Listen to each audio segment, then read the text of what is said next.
No one can come to me unless it is given to him by the Father.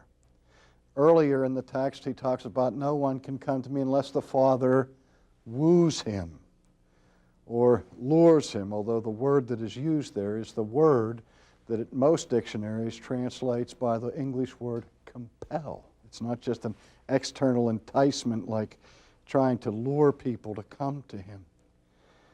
The idea here is that God has to do something at this point.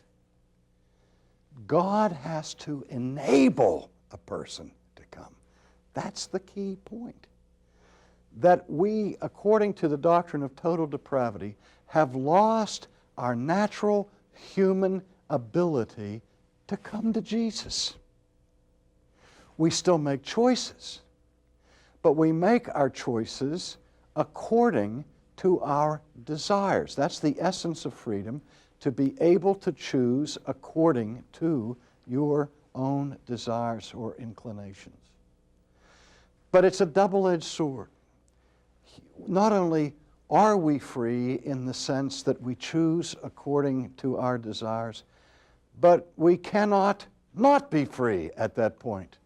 We not only may choose what we want, but the only kind of a choice that is a real choice is the choice that is made according to what you want.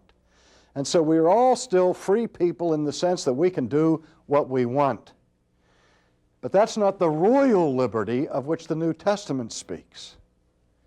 It doesn't address the problem of moral bondage. And what original sin teaches in the doctrine of moral inability found under the rubric of total depravity means that we are slaves to our own desires. And by nature, we have no desire for Christ or for the things of God. And so we freely reject him insofar as we choose what we want, and what we don't want is him. Unless God changes the desire of the heart. You see, that's why it's not called natural inability, or it's called moral inability. We don't have the power or the ability to love the good. For that to happen, we have to be changed. God has to intervene. And in his grace, he must rescue us from spiritual death and the other metaphor, spiritual bondage. He has to give us the gift of faith by creating a spiritual resurrection in the heart and in the soul.